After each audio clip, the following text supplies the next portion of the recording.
ഓം കൃഷ്ണായ വാസുദേവായ ദേവകീനന്ദനായ ച നന്ദഗോപകുമാരായ ഗോവിന്ദായ നമോ നമഃ. ആത്മഭാവങ്ങളെ, പുരാണകഥകളിലൂടെയുള്ള നമ്മുടെ യാത്രയിൽ ഇന്നത്തെ കഥ പാരിജാതത്തിന്റെ കഥയാണ്. പ്രിയരെ, ശ്രീകൃഷ്ണനും സത്യഭാമയും അതിഥി ദേവിയുടെ കുണ്ടലങ്ങളെ വീണ്ടെടുത്തു കൊടുത്ത ശേഷം ഇന്ദ്രന്റെ അതിഥിയായി ഒരു നാൾ കഴിഞ്ഞു. അപ്പോൾ ഇന്ദ്രപത്നിയായ ശചീദേവിയുടെ തലമുടിയിൽ ചൂടിയിരുന്ന പാരിജാതപ്പൂവിന്റെ ദിവ്യഗന്ധം സത്യഭാമയെ ഹഠാത് ആകർഷിച്ചു. ആ പുഷ്പം കിട്ടിയാൽ കൊള്ളാമെന്ന് സത്യഭാമയ്ക്ക് തോന്നി. അതേസമയം മനുഷ്യസ്ത്രീ എന്ന അവജ്ഞ കൊണ്ട് ശചീദേവി സത്യഭാമയ്ക്ക് പുഷ്പത്തെ കൊടുത്തില്ല. കൂടാതെ ഇന്ദ്രപത്നി എന്ന ഗർവം ശചീദേവിയെ പിടികൂടിയിരുന്നു. സത്യഭാമയും ദുരഭിമാനത്തിന്റെ കാര്യത്തിൽ പിന്നിലായിരുന്നില്ല. ദേവമാതാവിന്റെ കുണ്ടലങ്ങൾ വീണ്ടെടുത്തു തരാൻ തങ്ങൾ വേണ്ടിവന്നുവെന്ന ഭാവം ആ മുഖത്തും കാണാമായിരുന്നു. സ്വർഗത്തിലെ കാഴ്ചകൾ നടന്നു കാണുന്നതിനിടയിൽ കൃഷ്ണനും സത്യഭാമയും നന്ദനവനത്തിൽ പ്രവേശിച്ചു. അവിടെ അതിമനോഹരമായ പാരിജാത വൃക്ഷത്തെയും അതിന്റെ സുഗന്ധവാഹിയായ പൂങ്കുലകളെയും കണ്ട ദേവിക്ക് അതിനെ ഭൂമിയിലേക്ക് കൂട്ടിക്കൊണ്ടുപോകണമെന്നായി. അപ്പോൾ ഭഗവാൻ അതിനെ എതിർത്തു. ക്ഷീരസാഗരം കടഞ്ഞു കിട്ടിയ പാരിജാതം ദേവന്മാർക്ക് മാത്രം അവകാശപ്പെട്ടതാണെന്നും അത് ഭൂമിയിലേക്ക് കൊണ്ടുപോകാൻ പാടില്ലെന്നും അദ്ദേഹം പറഞ്ഞു നോക്കി. അതിനു മറുപടിയായി, പാൽക്കടൽ കടഞ്ഞത് എല്ലാവരും കൂടിയാണല്ലോ, അതിൽ നിന്നും കിട്ടിയതൊക്കെ ദേവന്മാർക്ക് മാത്രം അവകാശപ്പെട്ടതാണെന്ന് എങ്ങനെയാണ് എന്ന് ദേവി ചോദ്യമുന്നയിച്ചു.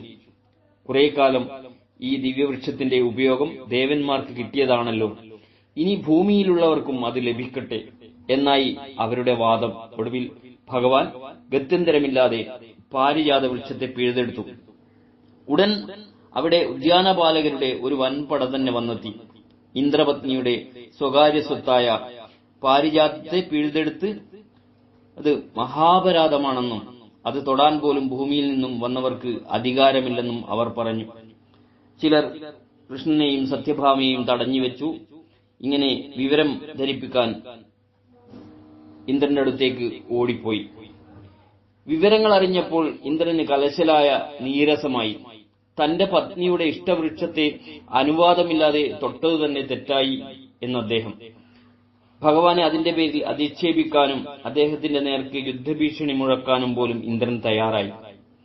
സത്യഭാമ അപ്പോൾ പരിഹാസസ്വരത്തിൽ ഇങ്ങനെ ചോദിച്ചു: സ്വന്തം മാതാവിന്റെ ആഭരണങ്ങളെ തട്ടിപ്പറിച്ചവനെ ഭയന്ന് സിംഹാസനം വിട്ടോടിയ ഒരാളാണോ ഇങ്ങനെ യുദ്ധഭീഷണി മുഴക്കുന്നത്? ഭഗവാന്റെ സഹായം കൊണ്ടാണ് നരകാസുരനെ വധിച്ച് മാനം രക്ഷിച്ചതെന്ന് മറക്കേണ്ട. ഇതു പറഞ്ഞ് ദേവി ഉറക്കെ ചിരിച്ചപ്പോൾ ശചീദേവിക്ക് കഠിനമായ ദേഷ്യം വന്നു. കേവലം മനുഷ്യസ്ത്രീയായ ഇവളുടെ അഹങ്കാരം ഇന്നത്തോടെ തീർക്കണമെന്ന് ഇന്ദ്രപത്നിക്കും വാശിയായി. സ്ത്രീകളുടെ വാശിയല്ലേ, അത് യുദ്ധത്തിൽ തന്നെ കലാശിച്ചു. ശചീദേവിയും സത്യഭാമയും തമ്മിലുള്ള കലഹം ഇന്ദ്രനും ഭഗവാനും തമ്മിലുള്ള ഏറ്റുമുട്ടലിലാണ് കലാശിച്ചത്. ഇന്ദ്രന്റെ സമുദ്രസമാനം പരന്ന സൈന്യം ഭഗവാനുമായി യുദ്ധമാരംഭിച്ചു. കൃഷ്ണനാകട്ടെ തന്റെ ഒരിക്കലും ഒഴിയാത്ത ആവനാഴിയെയും ശാർംഗചാപത്തെയും ആയുധമാക്കി ശരമാരി വേയിച്ചു തുടങ്ങി. ഭഗവാന്റെ അസ്ത്രങ്ങളേറ്റ് ദേവസൈന്യാംഗങ്ങൾ ഓരോരുത്തരായി മോഹാലസ്യപ്പെട്ട് വീഴാൻ തുടങ്ങി. ഇത് കണ്ട് ക്ഷുഭിതനായ ഇന്ദ്രൻ വജ്രായുധം ഭഗവാന് നേരെ പ്രയോഗിച്ചു. ആയുധം നഷ്ടപ്പെട്ടും ഭഗവാന്റെ കയ്യിലെ ചക്രായുധം കണ്ട് ഭയന്നും ഇന്ദ്രൻ ഓട്ടം തുടങ്ങി.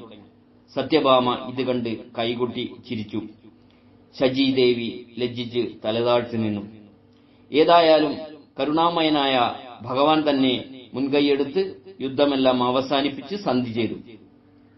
താൻ ഭൂമിയിൽ കഴിയുന്നിടത്തോളം കാലം പാരിജാത വൃക്ഷവും ഭൂമിയിൽ ഉണ്ടായിരിക്കണമെന്ന വ്യവസ്ഥയിൽ വൃക്ഷത്തോടും പത്നിയോടും കൂടെ ശ്രീകൃഷ്ണൻ ദേവലോകം വിട്ട് മടങ്ങി വന്നു.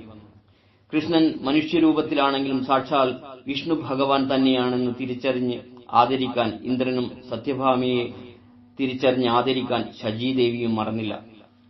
സത്യഭാമയുടെ ഗൃഹോദ്യാനത്തിലാണ് പാരിജാതത്തെ നട്ടത്.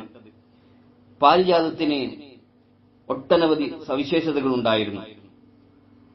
ആ വൃക്ഷത്തിന്റെ ചുവട്ടിൽ നിൽക്കുന്നവർക്ക് പൂർവജന്മ സ്മരണയുണ്ടാകും.